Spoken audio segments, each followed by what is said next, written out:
ಬಸವಶ್ರೀ ಪ್ರಶಸ್ತಿಯನ್ನು ನೀಡುವುದಕ್ಕೆ ಮತ್ತು ಅವರು ತಗೊಳ್ಳೋದಕ್ಕೆ ನನಗೆ ಹೆಮ್ಮೆಯ ವಿಷಯ ಅನಿಸುತ್ತೆ. ಅವ್ರಿಗೆ ಇನ್ನೊಮ್ಮೆ ಕೈ ಜೋಡಿಸಿ.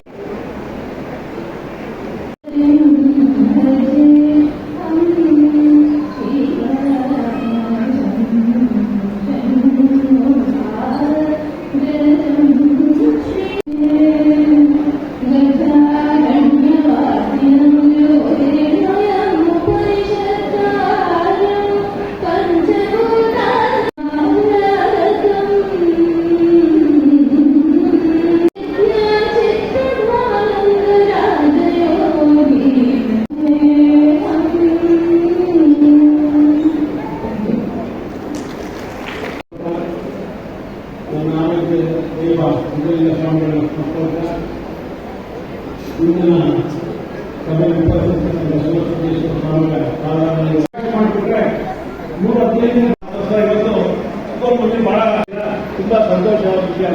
ಅವರು ಕೂಡ ಈ ಕಾರ್ಯಕ್ರಮದಲ್ಲಿ ಉಪಸ್ಥಿತರಿದ್ದಾರೆ. ಅವರು ಕೂಡ ನಿಮ್ಮೆಲ್ಲ ಕೂಡ ಸ್ವಾಗತಿಸ್ತೀನಿ. ಅವರು ಕೂಡ ಅತ್ಯುತ್ತಮ ಪ್ರಶಸ್ತಿಯನ್ನು ನೀಡಿ ನಮ್ಮ ಸಮಿತಿಯು ಗೌರವಿಸ್ತಾ ಇದೆ. ದೇವರ ದೈವವಿರಬೇಕು. ನಮ್ಮ ಅವ್ರ ಬಾಡಿನವರು ಎಷ್ಟು ತೂಕ ಇದೆ. ಅವರು ಅಥವಾ ಪ್ರತ್ಯೇಕ ಮೈಸೂರಿಂದ ಬಂದಿದ್ದೀರಾ. ನಿಮಗೆ ಅನಂತ ನಮಸ್ಕಾರಗಳು. ಈ ಕಾರ್ಯಕ್ರಮಕ್ಕೆ ನಿಮ್ಮನ್ನು ಆರ್ಥಿಕವಾಗಿ ಸ್ವಾಗತಿಸ್ತಾ ಇದ್ದೇನೆ.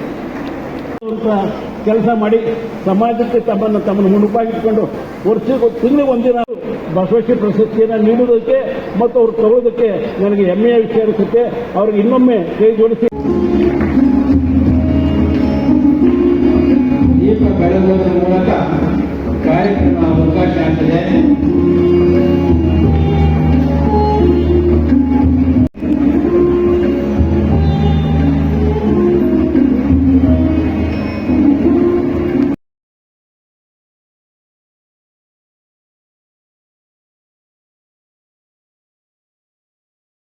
ಹಾಗೂ ಎಲ್ಲಾ ಪಂಚಪೀಠದ ಗುರುಗಳ ಅನುಯಾಯಿಗಳ ರಾಜ್ಯದ ಎಲ್ಲಾ ಮಠಗಳ ಮಾನ್ಯತೆಗೆ ಅನುದಾನವನ್ನು ನೀಡುತ್ತಾ ರಾಜ್ಯ ಮಠ ಮಾನ್ಯತೆಗಳನ್ನು ಉತ್ತೇಜನ ನೀಡುತ್ತಿದ್ದಾರೆ.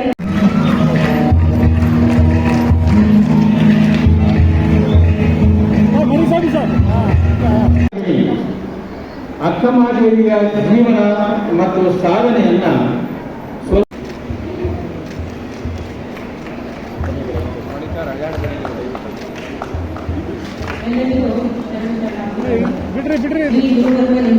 ಸ್ವಲ್ಪ ಕೇಳಿದೆ. ಅಕ್ಕಮಹಾದೇವಿ ಪ್ರಶಸ್ತಿ 2025 ಪ್ರದಾನ ಡಾಕ್ಟರ್ ಟಿ.ಎಸ್. ಸುಶೀಲಮ್ಮನವರು, ಸಂಸ್ಥಾಪಕರು, ಸುಮಂಗಲ ಸೇವಾಶ್ರಮ ಬೆಂಗಳೂರು. ಎಲ್ಲ ಅಂಶಗಳಲ್ಲಿ ಸಮಗ್ರ ಅನುಭವ ಹೊಂದಿದ್ದಾರೆ. ಪ್ರಸ್ತುತ ಮೆಡಿಕಲ್ ಮತ್ತು ಪಿಪಿಪಿ ಆಸ್ಪತ್ರೆಯಲ್ಲಿ ಅಭ್ಯಾಸ ಮಾಡುತ್ತಿದ್ದಾರೆ.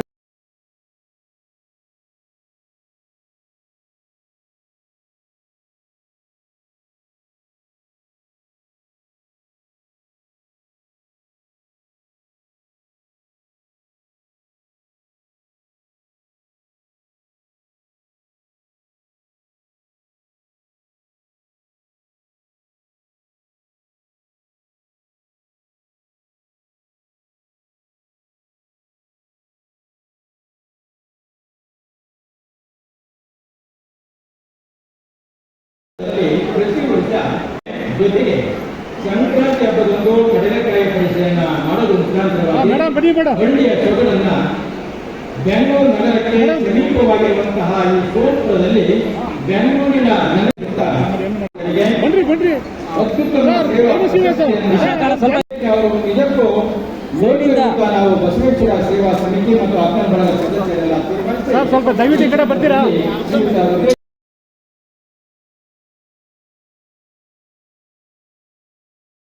ಅತ್ಯುತ್ತಮ ಸೇವಾ ಪ್ರಶಸ್ತಿಯನ್ನ ಪ್ರದಾನ ಮಾಡುತ್ತಿದ್ದೇವೆ. ಡಾಕ್ಟರ್ ಶ್ರೀ ವಸಂತ್ ಕುಮಾರ್ ಸಾಗರ್ ಇವರು ವೃತ್ತಿಯಲ್ಲಿ ಪಶು ವೈದ್ಯರಾದರೂ ಸಹ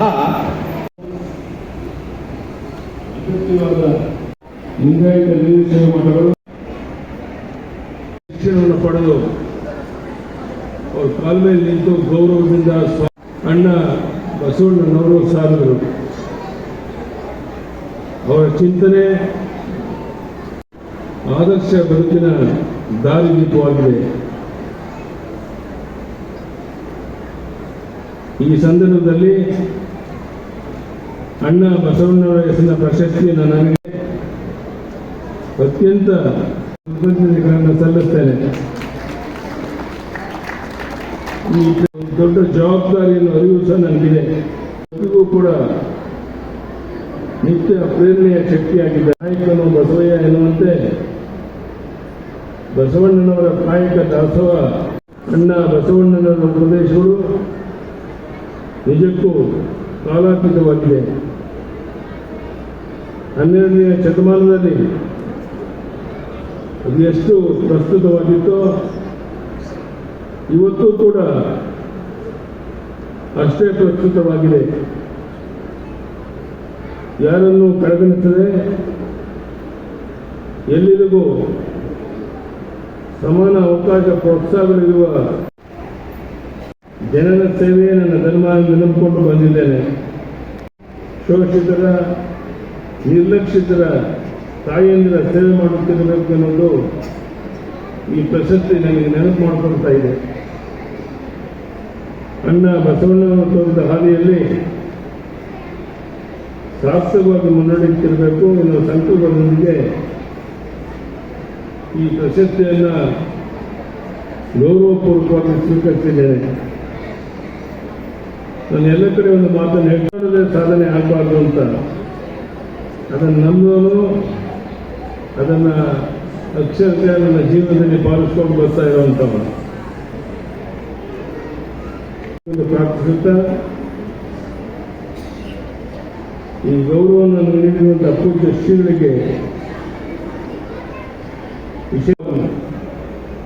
ಈ ಬಸವ ಧನ್ಯವಾದಗಳು.